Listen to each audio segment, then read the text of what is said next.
I think just because we are coming back after a gap, we are doing back-to-back video recording, right? I think today Ashes has concluded.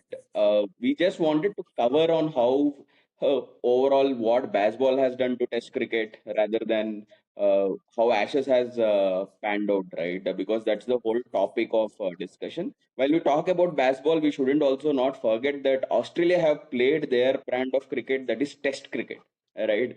Which kept them live in the Ashes, right? So those are two wide things which we as fans of cricket should talk about, not only talking about baseball. I think Vamsi had a very offline discussion on how baseball panned out for him, right? So I'll ask Vamsi to start off on his views, then we will pick up the fans' voice overall. Yep. So as I was saying, so basketball initially it worked, but then obviously over the last couple of years at least, we have seen that it hasn't really worked. And the pride with which England and Australia play Ashes, I think England have practically given away the last two Ashes series just for their need to kind of stick to baseball when they clearly know that it's not working. And it starts with the squad itself. I think we've seen a lot of these flamboyant, flashy players being brought into the test squad. They've initially played well.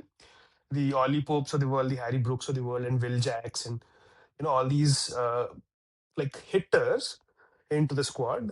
But it hasn't really worked because they haven't. When the situation got tough, or when it was required for them to kind of grind it out and like play a longer innings, they haven't really done that. So I think I'm being very harsh here, but I think baseball needs to go. And the experts, the so-called English historical captains as well. I think Nazir Hussain spoke about it. Michael Atherton spoke about it. David Garth spoke about it. That they're really out of like their mind is not there. Practically, their mind is not there. So I'm being very harsh, but I think baseball needs to go for the benefit of Test cricket, not just English cricket, but for the benefit of Test cricket, because Ashes is literally one of the major series that's still saving Test matches, right, for the audience. So yeah, that's my initial reaction to their loss. Okay. I mean, I wouldn't go as far as saying baseball needs to go, but I think England ECB itself is stuck in the same dilemma of how Indian cricket board is stuck with the personnel that they're choosing. If you really think of it, when baseball started, you were transitioning an already existing test squad into a different style of playing. Right now, we are looking at a personnel or a team that is not a test squad in itself. Will Jacks, Ben Duckett, and you take a lot of others. Ollie Pope is probably an exception.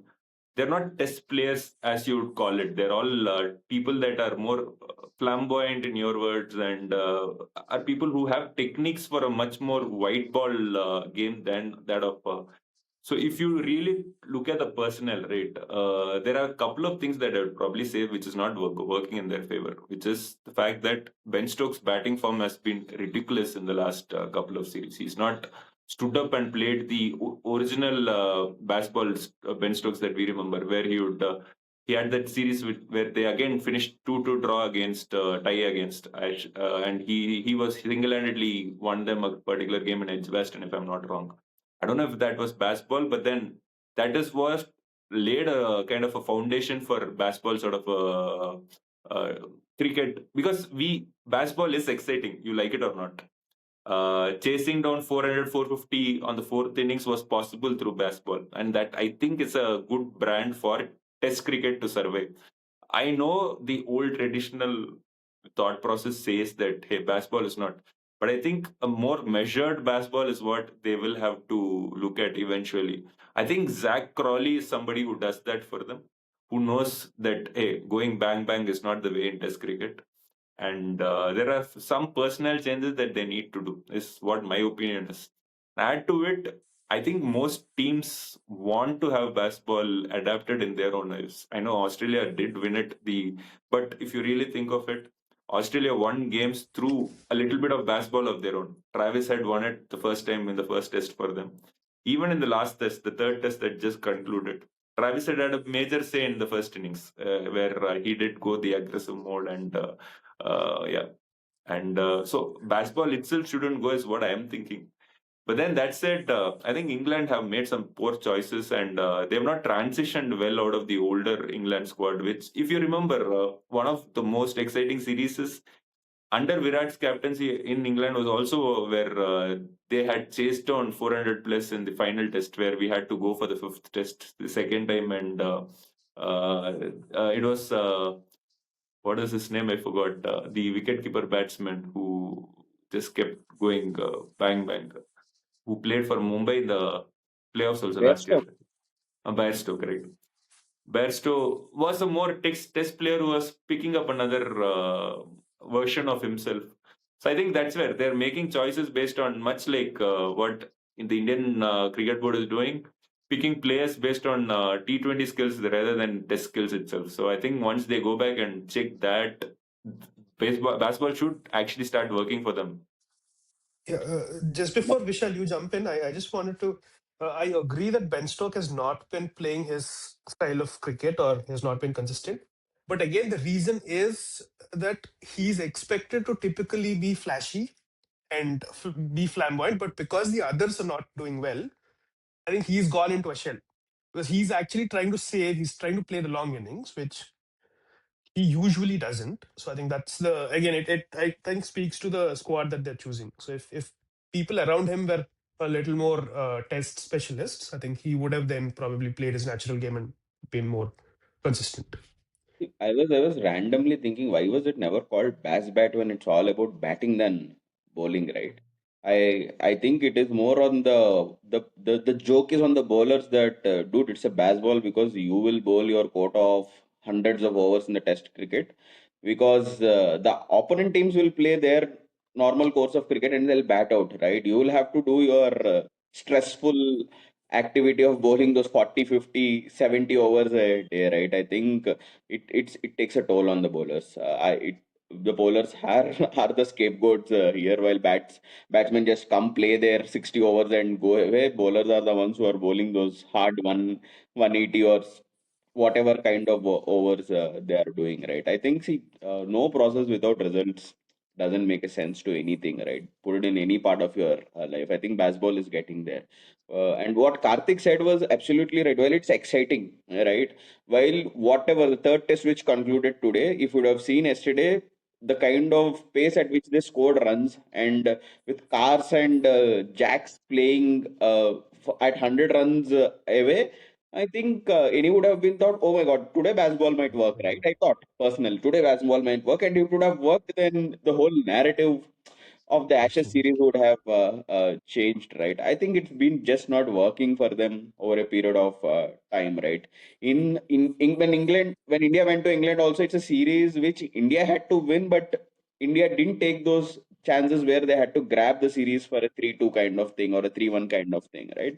And we eventually ended up 2-2 on those flat pitches. Excellent batting by Indian batsmen there, right? I think that's where even England would have won the series also. They would have thought the same way. I think that's where they have missed. They're missing the trick of not knowing to change when the bat like baseball has to be tweaked a little bit to get those results for them, right?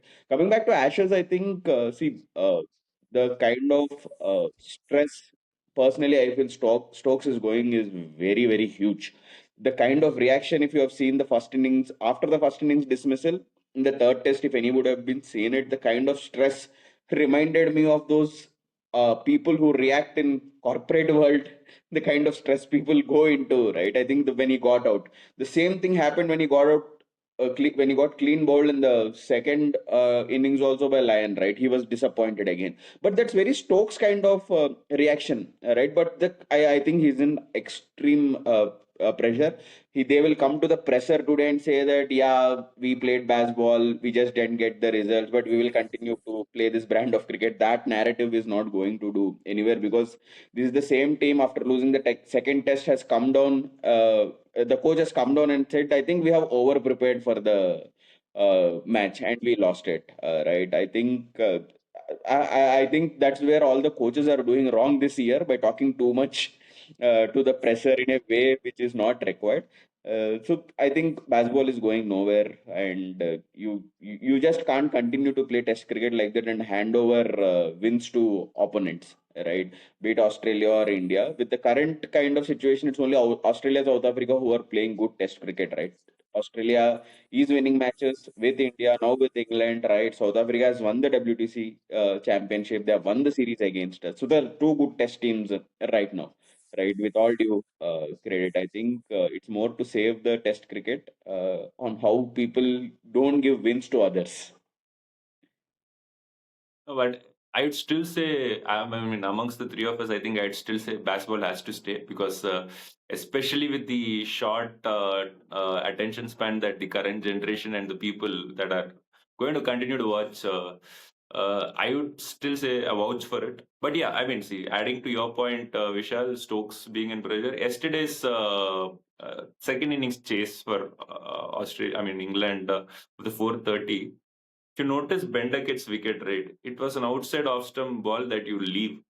It is not something that you go and poke at on a first over of Pat Cummins. And That's exactly what I said. Personal problem. It's not, you have to pick and choose which balls you can hit. It is not the matter of how you play after all. It's when you play that shot that really is affecting the overall setup itself.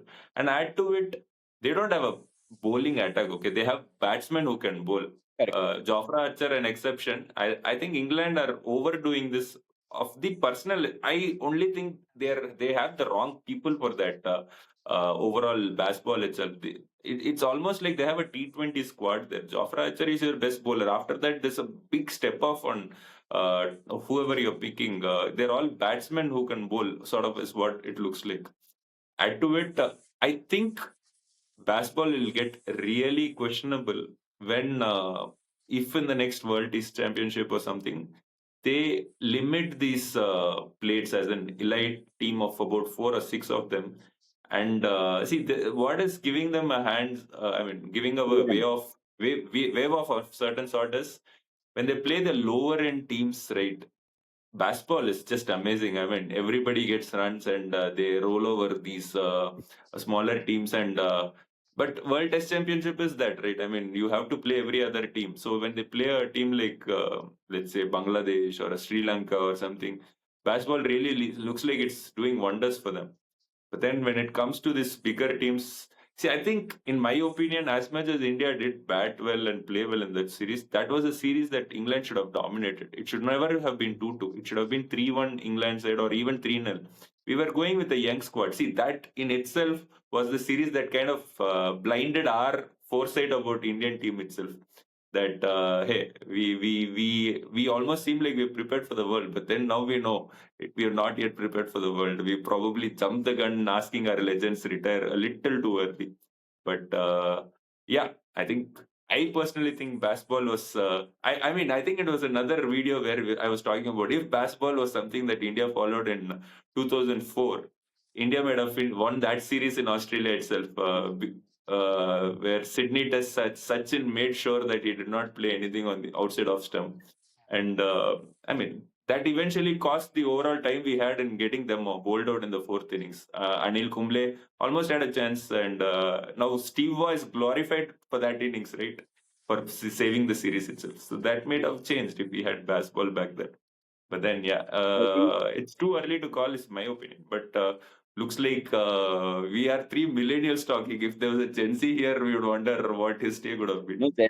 Gen Z would have been thinking, sir, we already have a problem in Test cricket. You are taking us back in time and saying, if we would have played, let us solve the problem right now. We are Yeah, where the discussion is for exactly. a separate episode on that. But I think Karthik, what you said is correct. Baseball should stay, but it has to be tweaked a bit for on them. While Vamsi's view of that baseball should go away, Nasser Hussain, Atherton, Michael Vaughan, Vamsi Ramesh, all four has to be put in one frame and they would be happy in Sky Sports doing that analysis. I think it's a complete different view for different ideologies of Test cricket, right? But we everybody of us like the Test cricket to do well, so that's the heart of cricket, heart and soul of cricket, right?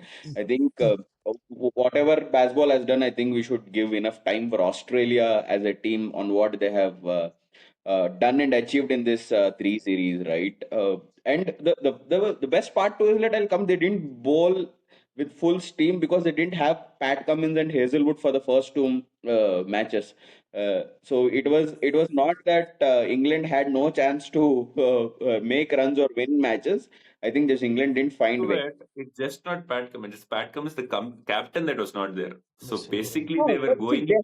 they had a tactical captain like Steve Smith also. So that's the reason I'm not drawing parallels of captain being missed out, right? No, no, but I'd still say you give it to them. I mean, the fact that you have a new leader and, I mean, like much like what the spinner, what is his name? Lions, No, no, no. The guy that questioned Steve Smith's credibility to captain, Monte Panesar. Monty Pansar, yeah. Even before the series started, he was questioning the legitimacy of having Steve as a captain again. So those are things that the typical England squad would have really held on to, and would have done too much out of that particular scenario.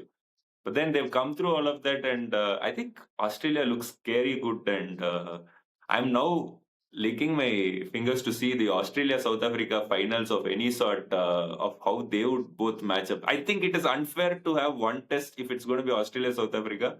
I think much like what Rohit recommended, it should be a three-match series, the final, so that we really see how good each of them are in a But by the proper looks of series. it, it will be Australia South Africa WDC Championship again, right? While Again, the cycle is yeah. too far away as of now, too early to predict. But I think it will be more or less like that, and we'll see if Australia gets to take revenge, right? I think see extremely good bowling by Australia with newcomers and Bolland, right? And Bolland has not been completely as effective as he has been with India in the BGT, right? That's where they still steamrolled England to the overall first two tests of the match, right? I think that's one part to their bowling, and the second part to it is like, oh, Travis Head. He is indeed an headache for any team, right? See, I think he'll be one great example where numbers don't speak alone for him, right? He will be remembered for that iconic World Cup final century. He will be remembered for that first test, fourth innings century, right? I think he is that one Australian player who will get defined by his innings and knocks rather than the overall series, right? If I'm not wrong, his average is around 35 plus in Test cricket, right? And but we still speak leaps and bounds about him beyond Root for that matter. While Root is a different angle, we'll speak about Root and Hayden together separately, right? But I think Travis said he is standing up, right? So the whole Australian squad, right? How they have changed their composition because Kawaja was not there. Head going up is a classic example on how India has to look at putting people in different roles and changing those batting positions, right? I think, and he's the guy who said after Kawaja was that I am going opening, so please send me. He has lifted up his hand.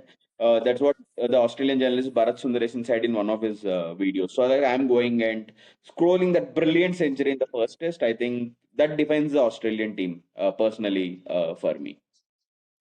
Yeah, fair enough. So yeah, we Okay. wait and watch what happens in the remaining two. Vamsi, you have something to Yeah, add? yeah. I Yeah. wanted to actually talk about three things. Okay. First, the reason I said Bazball needs to go is if you're trying to do the same thing again and again and expect um, like a different result um, over the past 2 years, it's not going to happen. So something needs to change. Is what I meant when I said Bazball needs to go. So, but yeah, couple that with your point of the squad needs to change. I think they need to start there. And the second point I wanted to actually, so you brought up Ben Duckett's dismissal, right? So there's this very interesting stat that Ben Duckett in his entire test career has never left two consecutive balls. So it's his compulsive nature of trying to put bat to ball is where Oh, his that cover drive, problem. that cover drive obsession of Jack Crawley and Ben Duckett. Hmm. Duckett, I think, yeah. And third, yeah, the Australian part, I think, yeah, that's where that's the stark difference between England and Australia because Australia also have these flamboyant players who play well in T20 cricket, right? You have the likes of Steve Smith has done like although not as consistently, but he has done well in T20 cricket. Travis Head is a classic example. Then you have the likes of Alex Carey. So they still play Test cricket as Test cricket. They don't go like every ball, right? So Travis Head, although has the skill and the shots, he still respects, I think, Test cricket. So that's where I find the difference between England and Australia. Probably So, he's similar like Rohit Sharma. I feel personally. to wind up this episode, I'll catch up on something, Vamsi, you just said. I think we didn't talk enough, but you made a statement unintentionally, which I feel is the actual difference. There's a stark difference between England and Australia. Even Stark even I wanted actual to highlight difference. that. I was waiting. That's true. That's true. Yeah. Yeah. So I think we've not spoken enough about Stark's Start. Yeah. performance this series, but I think Yeah. he's now gone into the legend Definitely. category for Australian bowlers of all time. So yeah, so we will probably discuss again more about Test cricket itself in further episodes. But okay, anyway, Okay. thanks all Yeah. for watching. We'll catch Thanks, up. everyone. Yeah.